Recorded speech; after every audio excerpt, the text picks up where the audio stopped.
বলিউডের এক যুগের অবসান। মারা গেলেন বলিউডের হি ম্যান ধর্মেন্দ্র। মৃত্যুর সময় তার বয়স ছিল ৯০ বছর। কয়েকদিন ধরে শারীরিক অসুস্থতায় ভুগছিলেন তিনি। মৃত্যুর মুখ থেকে কয়েকবার ফিরে এলেও এই যাত্রায় আর জয় হল না সোলের বীরুর। ৬ দশক ধরে অভিনয় জগতের সঙ্গে যুক্ত ছিলেন ধর্মেন্দ্র। ৩০০টিরও বেশি ছবিতে অভিনয় করেছিলেন তিনি। তার কেরিয়ারের ঝুলিতে রয়েছে বহু সফল হিন্দি ছবি। তবে ইন্ডাস্ট্রিতে এই যাত্রা খুব একটা সহজ ছিল না। অভিনেতা হওয়ার স্বপ্ন নিয়ে মুম্বাই গিয়েছিলেন তিনি। তবে স্বপ্ন পূরণের পথে অর্থাভাবের সম্মুখীন হতে হয়েছিল তাকে। ১৯৩৫ সালের ডিসেম্বর মাসে লুধিয়ানা নাসরালি গ্রামে জন্ম ধর্মেন্দ্রর। তার বাবা ছিল স্কুলের প্রধান শিক্ষক। তিনি চাইতেন ছেলে পড়াশোনা নিয়ে এগিয়ে যাক, কিন্তু পড়াশোনার চেয়েও সিনেমা নিয়ে বেশি মনোযোগী হয়ে পড়েছিলেন ধর্মেন্দ্র। ১৯৪৮ সালে প্রেক্ষাগৃহে মুক্তি পায় দিলীপ কুমার অভিনীত ছবি শহীদ। ধর্মেন্দ্র তখন ১০ম শ্রেণীর ছাত্র। শহীদ ছবিতে দিলীপ কুমারের অভিনয় দেখে মুগ্ধ হয়ে গিয়েছিলেন ধর্মেন্দ্র। দিলীপ কুমারের অভিনয় তাকে এতটাই অনুপ্রাণিত করেছিল যে অভিনয়কেই পেশা হিসাবে নির্বাচন করার সিদ্ধান্ত নিয়ে ফেলেছিলেন তিনি। চোখে অভিনেতা হওয়ার অফুরান স্বপ্ন ছিল ধর্মেন্দ্রের। তবে পরিবারের অর্থকষ্টের কারণে সেই স্বপ্ন থেকে ক্রমাগত দূরে সরে যাচ্ছিলেন তিনি। পড়াশোনা শেষ করার পর কম বয়সে পরিবারের দায়িত্ব এসে পড়েছিল ধর্মেন্দ্রের কাঁধে। রেলে কেরানির পদে যোগ দিয়েছিলেন তিনি। মাসিক বেতন ছিল ১২৫ টাকা, কিন্তু চাকরিতে মন বসত না তার। ঘড়ি বাঁধা সময় চাকরি নিয়ে সন্তুষ্ট ছিলেন না ধর্মেন্দ্র। তিনি যে অভিনেতা হতে চান সে কথা ধর্মেন্দ্র তার মাকে জানিয়েছিলেন। তার মাই স্বপ্ন পূরণ করার জন্য সাহস জুগিয়েছিলেন। জনপ্রিয় পত্রিকার দ্বারা আয়োজিত নিউ ট্যালেন্ট অ্যাওয়ার্ড নামক জাতীয় স্তরের এক প্রতিযোগিতায় যোগ দিয়ে বিজয়ী হয়েছিলেন ধর্মেন্দ্র। অভিনেতা হওয়ার স্বপ্ন নিয়ে চাকরি ছেড়ে লুধিয়ানার থেকে মুম্বাই চলে গিয়েছিলেন ধর্মেন্দ্র। কাজের জন্য পরিচালকদের দৌড়ে দৌড়ে ঘুরে বেড়াতে হতো তাকে। অধিকাংশ দিন খাওয়ার টাকাও থাকতো না ধর্মেন্দ্রর কাছে। অভিনয়ে কোনো সুযোগ না পেয়ে তিনি পাঞ্জাব ফিরে যাওয়ার সিদ্ধান্ত প্রায় নিয়েই ফেলেছিলেন। ধর্মেন্দ্র কেরিয়ারে কঠিন সময়ে বলিউডের কয়েকজন অভিনেতা তাকে সাহায্য করেছিল। শোনা যায় বলি পাড়ার এক পরিচালকের সঙ্গে ট্যাক্সিতে চেপে এক জায়গায় যাচ্ছিলেন ধর্মেন্দ্র, কিন্তু তার পকেটে ট্যাক্সি ভাড়া মেটানোর মতো টাকা ছিল না। অন্যদিকে সেই পরিচালকও নামার সময় ধর্মেন্দ্র ভাড়া দিতে অস্বীকার করেছিলেন। সেই সময় বলি অভিনেতা শশী কাপুর ঘটনাস্থলে পৌঁছে উদ্ধার করেছিলেন ধর্মেন্দ্রকে। ট্যাক্সির ভাড়া মিটিয়ে দিয়ে খাওয়ানোর জন্য ধর্মেন্দ্রকে নিজের বাড়িতেও নিয়ে গিয়েছিলেন শশী। বলি অভিনেতা মনোজ কুমারও উৎসাহ দিতেন ধর্মেন্দ্রকে। লক্ষ্যে পৌঁছানোর জন্য তাকে লড়াই চালিয়ে যাওয়ার পরামর্শ দিয়েছিলেন মনোজ। ধর্মেন্দ্রের জীবনেও নাকি এমন এক সময় এসেছিল যখন তার জামা কাপড় কেনার টাকাও ছিল না। বলিউডের গুঞ্জন মনোজ নাকি তাকে জামা কাপড় কেনার টাকাও দিয়েছিলেন। জাতীয় স্তরের প্রতিযোগিতায় বিজয়ী হওয়ার পর মায়ানগরীর দরজা খুলে গিয়েছিল ধর্মেন্দ্রের সামনে। চুক্তি অনুযায়ী প্রতিযোগিতার পরেই একটি ছবি নায়ক হওয়ার কথা ছিল তার, কিন্তু দীর্ঘ সময় কেটে যাওয়ার পরেও সেই ছবির কাজ শুরু হয়নি।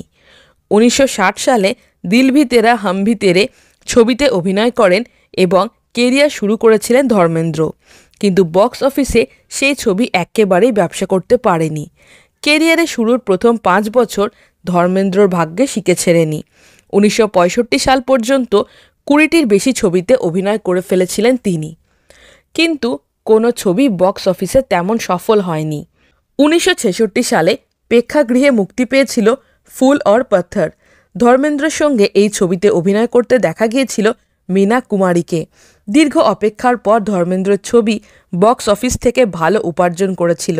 তারপর থেকেই ধর্মেন্দ্র কেরিয়ার ওপর দিকে চড়তে শুরু করে। ফুল অর পাথর মুক্তি পাওয়ার পর একে একে সত্যকাম, শোলে, আঁখে, কর্তব্যর মতো হিন্দি ছবিতে অভিনয় করে প্রশংসা অর্জন করতে শুরু করেছিলেন ধর্মেন্দ্র।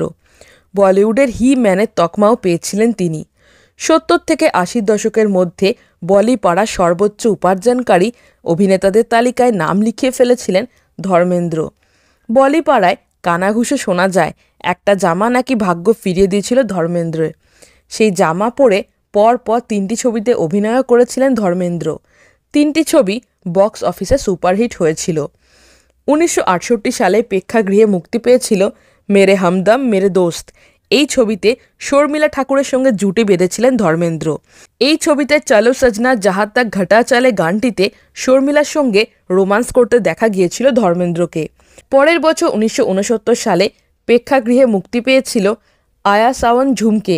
এই ছবিতে আশা পারেখের সঙ্গে জুটি বেঁধে অভিনয় করেছিলেন ধর্মেন্দ্র। ছবিতে সাথিয়া নাহি জানা রোমান্টিক গানের দৃশ্যে আশার সঙ্গে ধর্মেন্দ্রের রসায়ন ছিল প্রশংসাযোগ্য। আয়া সাওন ঝুমকে মুক্তি পাওয়ার পর এক বছর পরে 1970 সালে প্রেক্ষাগৃহে মুক্তি পেয়েছিল জীবন মৃত্যু। এই ছবিতে রাখির সঙ্গে অভিনয় করতে দেখা গিয়েছিল ধর্মেন্দ্রকে। জীবন মৃত্যু ছবিতে ঝিলমিল সিতারোকা গানের দৃশ্য রাখির সঙ্গে রোমান্স করেছিল হি ম্যান। তিনটি ছবিতেই নায়িকার বদল হলেও পরনের জামা বদলাননি ধর্মেন্দ্র।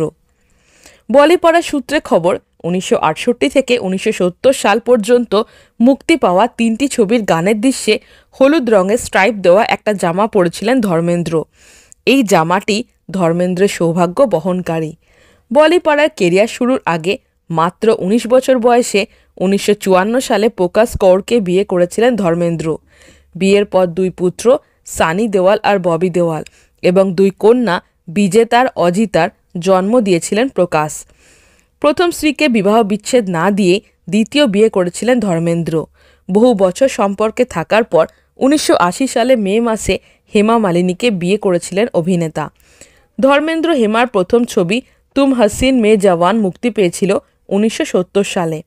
ক্যামেরার সামনে প্রেম করতে করতে বাস্তবেই একে অপরের প্রেমে পড়ে গিয়েছিলেন দুই তারকা। 70-এর দশকে ধর্মেন্দ্র এবং হেমা দুজনেই কেরিয়ারের শীর্ষে। পর্দার বাইরেও সে সময় তাদের প্রেমের রসায়ন তুঙ্গে। সরাফত, নয়া জামানা, সীতা और গীতা, দোস্ত, জুগনু, আজাদ, দিল লাগি, শোলের মতো একাধিক ছবিতে অভিনয় করেছিলেন তারা। হেমা তার এক সাক্ষাৎকারে জানিয়েছিলেন, প্রথম দেখাতেই তিনি বুঝে গিয়েছিলেন যে ধর্মেন্দ্র তার মনের মানুষ। ধর্মেন্দ্রের সঙ্গেই সারা জীবন কাটাতে চান তিনি। কিন্তু ধর্মেন্দ্র তখন বিবাহিত এবং 4 সন্তানের পিতা। কানাঘুষো শোনা যায় ধর্মেন্দ্রকে মনে মনে ভালোবেসে ফেললেও হেমা তার প্রতি নিজের আবেগ প্রকাশ করতেন না। পরে দুজনের সম্পর্ক আরও গাঢ় হওয়ার পর ধর্মেন্দ্রকে মনের কথা জানিয়েছিলেন হেমা।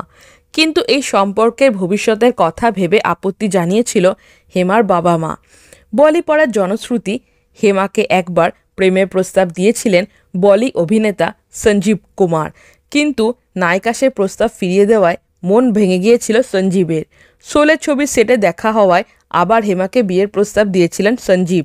সেই সময় ধর্মেন্দ্রের সঙ্গে সম্পর্কে ছিলেন হেমা। সে কারণে ধর্মেন্দ্রের রোষের কবলেও পড়েছিলেন নায়ক। বলিউড গুঞ্জন সঞ্জীবের বিরুদ্ধে নালিশ জানাতে শোলের পরিচালক রমেশ সিপ্পির কাছে গিয়েছিল ধর্মেন্দ্র। শোলে ছবিতে সঞ্জীব এবং হেমার একসঙ্গে কোনো দৃশ্য যেন না থাকে, সেই আবদারও করেছিলেন অভিনেতা। এমনকি বলি অভিনেতা জিতেন্দ্রের সঙ্গেও নাকি বিয়ে ঠিক হয়ে গিয়েছিল হেমার। মদ্যপ অবস্থায় সেই অনুষ্ঠান বাড়িতে গিয়ে অশান্তি করে হেমা জিতেন্দ্র বিয়ে ভেঙে দিয়েছিল ধর্মেন্দ্র। 1980 সালে হেমাকে বিয়ে করেছিলেন ধর্মেন্দ্র। বিয়ের এক বছর পর 1981 সালে প্রথম কন্যা সন্তান ঈশা দেওয়ালের জন্ম দিয়েছিলেন হেমা। তার 4 বছর পরে 1985 সালে জন্ম দ্বিতীয় কন্যা সন্তান অহনা দেওয়ালের। বাবার পদাঙ্ক অনুসরণ করে ধর্মেন্দ্রর পুত্র কন্যারাও বলি পাড়ায় কেরিয়ার গড়ে তুলেছিল। তবে দেওয়াল পরিবারকে নাকি বলিউড সব সময় কোণ ঠাসা করে রাখে বলে ধর্মেন্দ্রর দাবি। দেওয়াল পরিবারে কোনো সদস্য সফল হলে তাদের নিয়ে কোনো আলোচনা করা হয় না বলে দাবি করেছিলেন অভিনেতা। নিজের অভিজ্ঞতা উল্লেখ করে ধর্মেন্দ্র জানিয়েছিলেন, 1969 সালে প্রেক্ষাগৃহে মুক্তি পেয়েছিল সত্যকাম ছবিটি। ধর্মেন্দ্র বিপরীতে এই ছবিতে অভিনয় করেছিলেন শর্মিলা ঠাকুর। ছবি বিশেষজ্ঞদের মতে ধর্মেন্দ্র কেরিয়ারের সেরা ছবি সত্যকাম, কিন্তু এই ছবিতে অভিনয়ের জন্য বলিপাড়ার থেকে কোনো সম্মান পাননি ধর্মেন্দ্র। এমনকি কোনো পুরস্কার বিতরণী অনুষ্ঠানেও দেওয়াল পরিবারের দিকে বিশেষ নজর দেওয়া হয় না বলে দাবি করেছিলেন অভিনেতা। 1983 সালে নিজের প্রযোজনা সংস্থা খুলেছিলেন ধর্মেন্দ্র। 2004 সালে ভারতীয় জনতা পার্টির তরফ থেকে রাজস্থানের বিকানেরে ভোটে দাঁড়িয়ে সাংসদ নির্বাচিত হয়েছিলেন অভিনেতা। 2012 সালে পদ্মভূষণের সম্মানে ভূষিত করা হয়েছিল তাকে। শ্বাসকষ্টজনিত সমস্যা নিয়ে হাসপাতালে ভর্তি হয়েছিলেন ধর্মেন্দ্র। তখন থেকেই তার শারীরিক পরিস্থিতি নিয়ে উদ্বিগ্ন ছিল বলিউড। শাহরুখ খান, সলমান খান, অমিশা পটেলের মতো বলি তারকারা হাসপাতালে ধর্মেন্দ্রকে দেখতেও গিয়েছিলেন। হাসপাতালে চিকিৎসা চলাকালীন ধর্মেন্দ্রর মৃত্যুর ভুয়ো খবর বিভিন্ন সংবাদ মাধ্যমে ছড়িয়ে পড়ায় হেমা, ঈশা তাদের সমাজ মাধ্যমে সত্য জানিয়ে ক্ষোভ প্রকাশ করেছিলেন। ধর্মেন্দ্র চিকিৎসায় সাড়া দিচ্ছেন বলেও জানান তারা। কয়েকদিন আগে হাসপাতাল থেকে বাড়ি ফেরেন অভিনেতা। বাড়িতেই তার চিকিৎসা চলছিল। ডিসেম্বর মাসে 90 বছর পূর্ণ হওয়ার কথা ছিল ধর্মেন্দ্রের। জন্মদিনের আগেই প্রয়াত হলেন তিনি। হ্যালো ফ্রেন্ডস, আমি জয়িতা। আপনারা দেখছেন বুক অফ নলেজ চ্যানেল। আপনি কি খাদ্যরসিক বা ভ্রমণ প্রেমী? তাহলে নিচে দেওয়া ডেসক্রিপশন বক্সের লিঙ্কে ক্লিক করুন আর রহস্য, এডুকেশন, অ্যাডভেঞ্চার রিলেটেড ভিডিও পেতে আমার চ্যানেলটিকে সাবস্ক্রাইব করুন। ভালো লাগলে অবশ্যই লাইক, কমেন্ট আর বন্ধুদের সাথে শেয়ার করুন। তো বন্ধুরা, আজকে আমার টপিক ভালো লেগে থাকলে চ্যানেলটিকে like, comment, share and subscribe করতে ভুলো না।